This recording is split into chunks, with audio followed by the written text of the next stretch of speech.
ఆర్థిక అసమానతలు తగ్గితేనే సమాజం బాగుంటుందని ఏపీ సీఎం చంద్రబాబు అన్నారు. గుంటూరు ప్రభుత్వ ఆసుపత్రిలో మాతా శిక్ష సంరక్షణ కేంద్రాన్ని ఆయన ప్రారంభించారు. ఈ భవన నిర్మాణానికి పూర్వ విద్యార్థులు 100 కోట్ల విరాళం ఇచ్చారు. కార్యక్రమంలో సీఎం మాట్లాడారు. మనం మాత్రమే కాదు, సమాజం కూడా బాగుండాలన్నదే మన సంస్కృతి. అనేక సేవా కార్యక్రమాలకు ముందుకొచ్చి భారీగా విరాళాలు అందిస్తున్నారు. 100 కోట్లు ఖర్చు పెట్టి మాతా శిశు సంక్షేమ సంరక్షణ కేంద్రాన్ని ఏర్పాటు చేశారు. చైతన్యం పెరిగింది. సేవా కార్యక్రమాలకు చాలా మంది ముందుకొస్తున్నారు. చదువు అనేది గేమ్ చేంజర్. సరైన సమయంలో నిర్ణయాలు తీసుకోవాలి. భారత రత్నకు మారుపేరుగా మాజీ రాష్ట్రపతి కలాం నిలిచారు. సాధారణ కుటుంబంలో పుట్టిన ఆత్మవిశ్వాసంతో ముందుకెళ్తే ఉన్నత స్థితికి చేరుకుంటారు. సంపాదనలో కొంత భాగాన్ని సమాజానికి వెచ్చించాలి. P4 కార్యక్రమానికి ముందుకు రావాలని చంద్రబాబు అన్నారు. ఈ కార్యక్రమంలో సీఎం చంద్రబాబుతో పాటు కేంద్ర సహాయ మంత్రి పెమ్మసాని చంద్రశేఖర్, జిల్లా కలెక్టర్ తమీం అన్సారియా, ఎమ్మెల్యేలు నజీర్ అహ్మద్, గల్లా మాధవి తదితరులు పాల్గొన్నారు. అలాంటి ఒక మంచి కార్యక్రమాన్ని మీరు ఇక్కడ శ్రీకారం చుట్టారు. ఈరోజు ఇంకొక పక్కన చూస్తే ఈ బ్లాక్ కోసం 100 కోట్ల రూపాయలు మీరు ఖర్చు పెట్టారు. అది చూసినప్పుడు నాకు అనిపిస్తుంది, ఇక్కడ చాలామంది ఈ మధ్య కాలంలో మీరు ఒక పక్కన ఇప్పుడే చంద్రశేఖర్ గారు ఒక మాట అన్నారు, 100 కోట్లు పెట్టడమే కాదు, మళ్ళీ దీన్ని మెయింటైన్ చేయాలంటే కొంత అమౌంట్ మొబిలైజ్ చేసి శాశ్వతంగా మీ మార్కు గుర్తుండే విధంగా మీరు చేయడం కోసం అలాంటి కార్యక్రమాన్ని కూడా చేశారు. ఇప్పుడే సత్య మా మంత్రి గారు ఒక మాట అన్నారు, ఆంధ్రప్రదేశ్లో ఉండే డాక్టర్లు ఇక్కడ చదువుకొని అమెరికాకి వెళ్ళారు.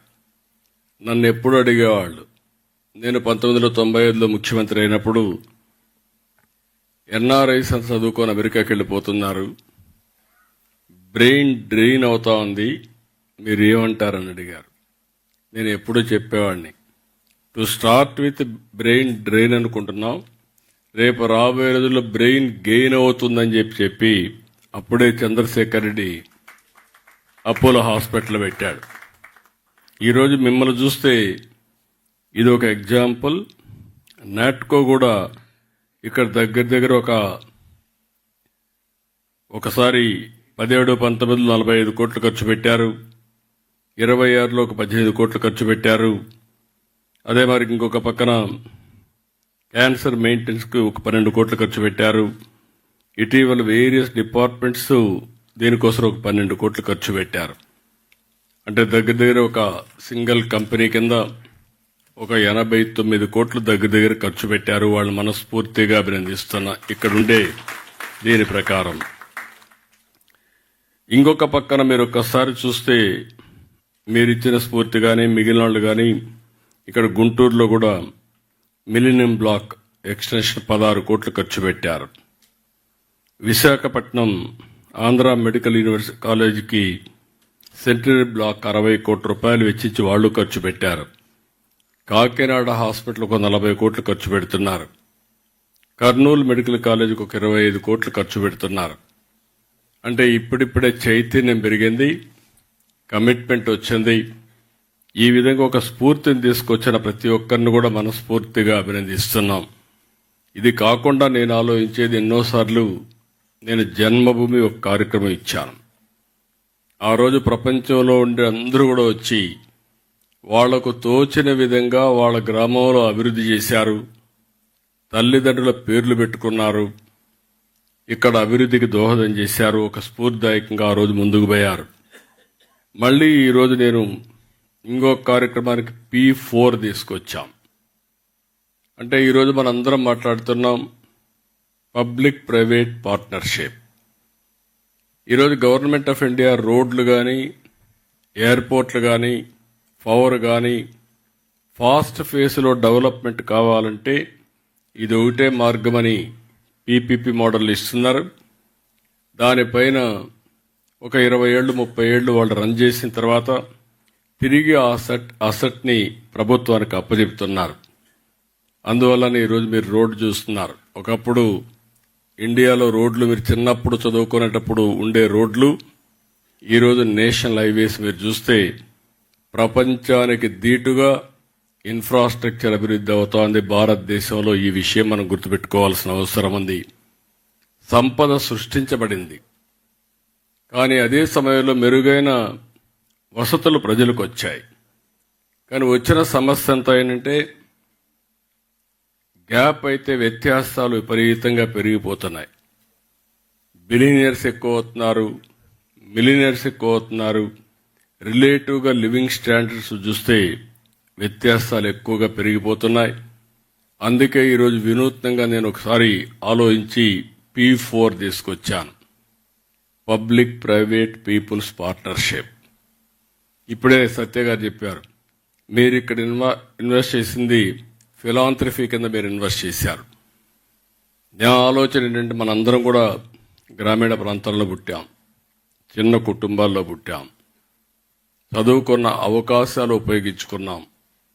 తర్వాత అంచెలంచెలుగా ఎదిగి ఈరోజు మిమ్మల్ని చూస్తూ ఉంటే ఒక్కొక్కరు 30 కోట్లు 40 కోట్లు తిరిగి సమాజానికి ఇవ్వాలనే ఆలోచన రావడమే కాకుండా ఆచరణలో పెట్టే పరిస్థితికి వచ్చారు. దీనికి మనస్ఫూర్తిగా అభినందనలు. ఈరోజు నేను తీసుకొచ్చిన కార్యక్రమం కూడా గ్రామాల్లో అభివృద్ధి అవుతా ఉంది. వ్యక్తిగతంగా ఏమేం కావాలనో వాళ్లకు ఇన్ఫ్రాస్ట్రక్చర్ అంతా క్రియేట్ చేస్తున్నాం. ఇల్లు కానీ, ఇంటి జాగా కానీ, గ్యాస్ కానీ, హౌస్ కానీ, లేకుంటే వాటర్ కానీ అవన్నీ చేస్తున్నాం. అయినా జీవన ప్రమాణాలు పెరగాలంటే వాళ్ళు కూడా 10 రూపాయలు సంపాదించుకునే మార్గం వస్తే తప్ప ఈ సమాజంలో ఆర్థిక అసమానతలు తగ్గవు.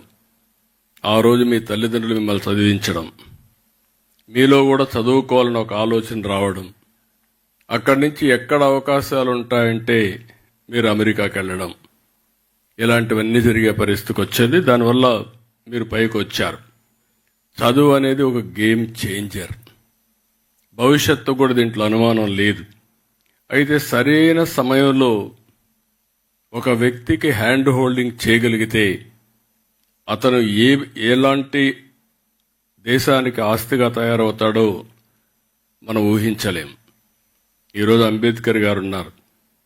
అంబేద్కర్ గారికి ఆ రోజు బ్యాంక్ ఆఫ్ బరోడా ఆయన హ్యాండ్ హోల్డింగ్ చేశాడు.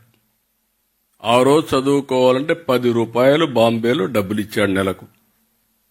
ఆయన చదువుకోవాలంటే లండన్కు పోవాలంటే ఆ డబ్బులు ఫైనాన్స్ చేశాడు. ఆయన భారత రాజ్యాంగాన్ని రాసి ఈరోజు దేశంలో శాశ్వతంగా గుర్తుండే ప్రగాఢమైనటువంటి ముద్ర వేసుకోగలిగాడంటే ఆనాటి సహకారమే అది కారణం అని చెప్పి కూడా నేను మీకు తెలియజేస్తున్నా. ఇటీవల కాలంలో అబ్దుల్ కలాం గారు ఉన్నారు. అబ్దుల్ కలాం గారికి సహకరించిన ఒక అయ్యంగార్ ఆయన బయోగ్రఫీలో చాలా స్పష్టంగా చెప్పాడు. మామూలుగా బ్రాహ్మిన్స్ ముస్లిం సపోర్ట్ చేయాలంటే పెద్దగా ఇష్టం చూపిన రోజుల్లో ఆయన హ్యాండ్ హోల్డ్ చేసి ఈయనలో ఉండే మెరిట్ని చూసి పూర్తిగా ప్రోత్సహించాడు.